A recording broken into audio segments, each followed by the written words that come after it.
दोस्तों नमस्कार। आज की कहानी है बहू वारिस नहीं दे सकती। आशा करता हूं आप सभी कुशल मंगल होंगे। तो आज की कहानी शुरू करने से पहले जो भी चैनल पर पहली बार आए हैं चैनल को सब्सक्राइब करें और घंटी का बटन दबाकर ऑल का आइकन जरूर प्रेस करें ताकि हमारी आने वाली सभी कहानियां आप तक सबसे पहले पहुंचे। तो चलिए शुरू करते हैं आज की एक नई कहानी। नेहा गोवा में समुद्र किनारे बीच पर टहल रही थी। एक अधेड़ उम्र औरत ने नेहा की व्हील चेयर को धीरे धीरे धक्का दे रही थी। नेहा दोनों पैरों से अपाहिज है। तभी किसी ने पीछे से आवाज दी, अरे नेहा, तू यहाँ कैसे? नेहा ने पीछे गर्दन घुमाकर देखा तो उसके बचपन से लेकर कॉलेज तक का सफर तय करने वाली सहेली पूजा अपनी 4 वर्षीय बेटी के साथ हंसते हुए उसके पास आ रही थी। पूजा कॉलेज टाइम में भी बहुत ही चंचल और बातूनी किस्म की लड़की थी। नेहा के पास आते ही उसने प्रश्नों की झड़ी लगा दी। नेहा, तू यहाँ कैसे? और बता, बच्चे और जीजू कैसे हैं? तेरी शादी तो दिल्ली में हुई थी ना, फिर यहाँ कैसे आना हुआ? और तेरे दोनों पैरों को क्या हुआ? कोई बहुत बड़ा हादसा हो गया था क्या?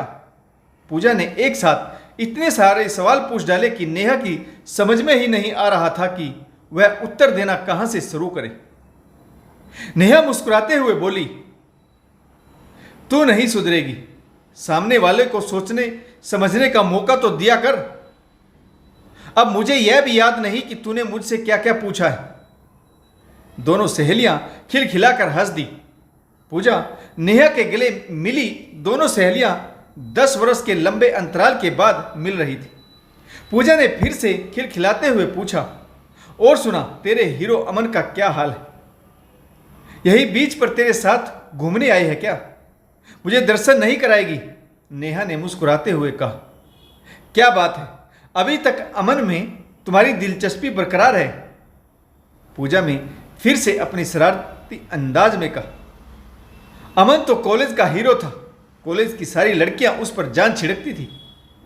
यह तो तू भी जानती है, परंतु तू ज्यादा समझदार निकली। सब देखती रह गई और तूने अमन के साथ ब्याह रचा लिया। न जाने कितनी लड़कियों के दिल टूटे थे उस समय। उनमें से एक दिल मेरा भी रहा होगा। नेहा ने फिर से हंसते हुए कहा। तू नहीं सुधरेगी बेटी, तुम्हारी पर बहुत प्यारी। तुम्हारे पति भी तुम्हारे साथ आए हैं क्या? पूजा ने कहा। हाँ, यह मेरी ही बेटी रवि मेरे साथ ही है। गाड़ी पार्क करके आ रहे हैं। मेरी शादी यही गोवा में हुई है। तू तो अमन से शादी करके ऐसी गुम हो गई कि किसी को फिर दिखाई ही नहीं दी। तूने तो सहेलियों के ग्रुप से भी एग्जिट मार लिया। तभी वहां पर पूजा का पति रवि भी आ गया।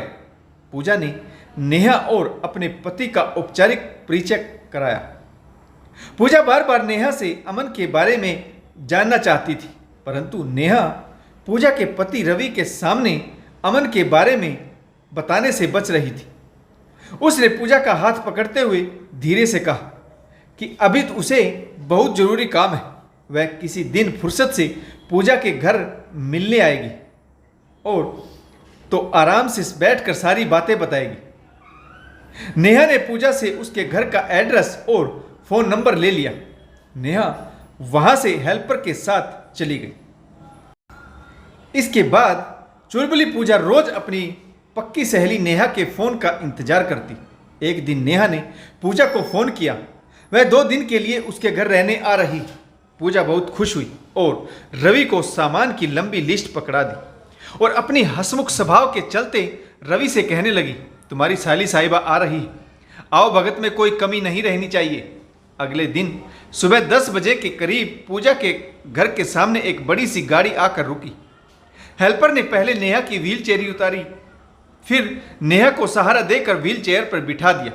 तभी अंदर से पूजा भी दौड़ी दौड़ी अपनी सहेली के स्वागत में दरवाजे पर पहुंच गई। पूजा नेहा से मिलकर बहुत खुश थी। चाय नाश्ता हुआ। उसके बाद पूजा ने फिर से अमन के बारे में जानना चाहा। नेहा ने अतीत के पन्ने एक एक करके पूजा के सामने खोल दी। अमन और मैं शादी करके बहुत खुश थे। शादी को 3 साल होने को आए थे, परंतु अभी तक मेरी गोद खाली थी। अमन की माँ कभी कभार इस बात को लेकर घर में तनाव का माहौल बना देती थी कि परंतु अमर ने हमेशा ही मेरा साथ दिया, वहीं भाग्य को कुछ और ही मंजूर था। मेरा जन्मदिन था। मैं और अमन डिनर के लिए होटल जा रहे थे। अमन ने मेरे जन्मदिन पर एक छोटी सी पार्टी ऑर्गेनाइज की थी, परंतु रास्ते में ही गाड़ी का एक्सीडेंट हो गया। यह तो सौभाग्य रहा कि अमन को छोटी मोटी चोट आई, परंतु एक्सीडेंट में मैंने अपने दोनों पांव गंवा दी। उस मुश्किल घड़ी में भी अमन मेरे साथ था, परंतु अब मेरा ससुराल में रहना मुश्किल हो गया। अमन की माँ मुझे मेंटली टॉर्चर करने लगी। अमन की माँ जानती थी कि अमन मुझसे तलाक नहीं लेगा, इसीलिए वह मुझ पर दबाव डालने लगी कि मैं उनके बेटे को तलाक दे दूं, क्योंकि अब मैं अमन के किसी काम की नहीं रही। घर में माहौल बिगड़ता देख एक दिन अमन मुझे मेरे मायके ले आया। मम्मी पापा भी डरे हुए थे कि दामाद उनकी बेटी को हमेशा के लिए मायके में छोड़ देगा, क्योंकि अब उनकी बेटी किसी लायक नहीं रही। सफेद रंग की बड़ी कार में अमन मुझे मायके छोड़ने गया। घर पहुंची तो मेरी ऐसी स्थिति को देखकर माँ की आंखें भर आई, परंतु उन्होंने अपने आप को संभाला। माँ ने बेटी और दामाद की आरती उतारी। उस दिन मैं अपनी माँ के गले से लगकर बहुत रोई। मैं बेसहारा हो गई थी। छोटी छोटी जरूरतों के लिए दूसरों को आवाज़ देनी पड़ती थी। वह नेहा जो भाग भाग कर घर के सारे काम अकेले ही निपटा देती थी, अब दूसरों की मोहताज बन गई। माँ और बाबूजी को भी मेरे भविष्य की चिंता सता रही थी। अमन जैसे ही हाथ मुंह धोने भीतर गए, माँ ने मुझसे धीरे से पूछ लिया, बेटी, क्या अमन तुझे हमेशा के लिए यहाँ छोड़ने आया है? क्या वे लोग अब तुझे ससुराल में नहीं रखेंगे? क्या तू हमेशा के लिए मायके आई है? मैं कुछ कह पाती उससे पहले ही अमन वहाँ पर आ गया और बोला, माँ जी, आप निश्चिंत रहिए। आप लोगों की परेशानी जायज़ है, परंतु मैं आपकी बेटी को यहाँ कुछ दिनों के लिए ही लाया हूँ, ताकि आपके साथ वह कुछ दिन बिता सके। तब तक मेरे घर में भी माहौल शांत हो जाएगा। मैं अपने माँ बाप को समझा लूँगा कि अगर उनके बेटे के साथ ऐसा हादसा हो जाता और नेहा मुझे छोड़ देती, तब आपको कैसा लगता? और रहा सवाल मेरा, मैं अपनी पत्नी का साथ कभी नहीं छोड़ूंगा। शादी के समय 7 कस्में मैंने सिर्फ यूं ही नहीं ली थी, हर एक कसम को मैंने दिल से स्वीकारा था। मुझे यकीन है कि यदि यह हादसा मेरे साथ हुआ होता तो मेरी प्यारी नेहा मुझे कभी छोड़कर नहीं जाती, तो अब मैं उसे कैसे छोड़ सकता हूँ। आप निश्चिंत रहिए, आपकी बेटी अपने ससुराल में अपने पति के साथ रहेगी। अमन की बातों से माँ और बाबूजी को बहुत तसल्ली मिली और अमन मुझे मायके में 1 महीने के लिए छोड़ आया। 1 महीने बाद भी अमन मुझे मायके से लेने नहीं आया। तब मैंने अमन को फ़ोन लगाया तो उसने काम की व्यस्तता का बहाना बनाते हुए मुझे 10 दिन और मायके में रहने की सलाह दी। 10 दिन बाद अमन मुझे लेने तो आया, परंतु उसके स्वभाव में बहुत बदलाव था। अब वह बहुत चुप था। मैं ससुराल पहुंची तो सास का रवैया पहले से ज़्यादा तीखा हो चुका था। कुछ ही दिनों में मुझे लगने लगा कि अब मेरा वहाँ पर रहना मुश्किल है। एक शाम रात के 10 बजे थे। अमन के माता पिता और अमन के बीच कोई बहुत ही सीरियस मीटिंग चल रही थी। मैं अपनी व्हील चेयर को धीरे धीरे चलाते हुए ससुर जी के कमरे तक पहुंची तो अपना नाम सुनकर वहीं रुक गई। बात शायद मेरे विषय में ही हो रही थी। अमन की माँ ने कहा, तुम उसे तलाक क्यों नहीं दे देते? अब वह हमारे किसी काम की नहीं है। घर को वारिस भी चाहिए, जो अब नेहा से मिलना मुमकिन नहीं। तुम उसके लिए अपना और हमारा जीवन क्यों बर्बाद कर रहे हो? औरत और मर्द गाड़ी के 2 पहिए हैं। अगर एक पहिया भी कमज़ोर हो तो गाड़ी का बैलेंस बिगड़ जाता है। तुम्हारी गाड़ी का दूसरा पहिया बिल्कुल ही खराब है। कैसे कटेगी जिंदगी? तुम भावनाओं में बहकर अपना जीवन बर्बाद कर रहे हो।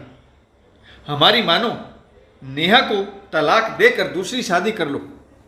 अमन ने कहा, माँ, मैं नेहा को तलाक नहीं दे सकता, लेकिन अगर नेहा स्वयं ही मुझे छोड़कर चली जाए तो फिर मैं दूसरा विवाह कर लूँगा। मैंने 7 फेरों के समय 7 वचन लिए थे। मैं अपने लिए दिए हुए वचनों के खातिर मजबूर हूँ।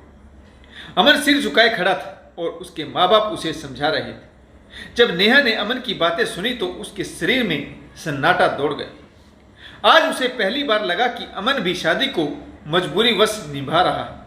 वास्तव में उनका रिश्ता खोखला हो चुका है। बस उस दिन के बाद से मैंने वह घर हमेशा के लिए छोड़ दिया और मायके से पिताजी को बुलाकर हमेशा के लिए माँ के पास चली आई। अमन को तलाक के कागज साइन करके भिजवा दिए। अमन ने भी बिना देरी किए मुझे तलाक दे दिया। अब मैं सिर्फ अपने लिए जीना चाहती थी। मैं एक समाज सेवी संस्था से जुड़ गई। अब मैं लिखती हूँ जो मेरी कलम मुझसे लिखवाना चाहती है। साहित्य कला में मेरी रुचि बढ़ती चली गई और मैं आज एक जानी मानी साहित्यकार और समाज सेविका हूँ। एनजीओ की तरफ से मुझे गाड़ी, हेल्पर और आने जाने का खर्च दिया जाता है। मैं अपने पर्सनल खर्च लेखनी से निकाल लेती हूँ। भविष्य के लिए भी थोड़ा बहुत संजो कर रखा है। मैं अपनी बाकी की जिंदगी समाज सेवा में लगाना चाहती हूँ और सिर्फ अपने लिए ही जीना चाहती हूँ। मैं अतीत के पन्ने खोलना नहीं चाहती थी, परंतु तुमने दबाव दिया तो अपनी जीवनी सुना दी, वरना मैं अपना अतीत भूल चुकी थी। तो दोस्तों, इस कहानी में आपको कौन सा किरदार अच्छा लगा कमेंट्स करके जरूर बताइएगा। अगर आपको हमारी कहानियाँ अच्छी लगे तो लाइक, शेयर और कमेंट्स करना बिल्कुल ना भूलें, ताकि हमारा हौसला बढ़ता रहे और हम आपके लिए नई नई कहानियाँ लेकर आते रहें। तो आशा करता हूँ आपको यह कहानी जरूर पसंद आई होगी। कहानी पढ़ने के लिए आप सभी का बहुत बहुत धन्यवाद। जय हिंद, वंदे मातरम, भारत माता की जय, जय जवान और जय किसान।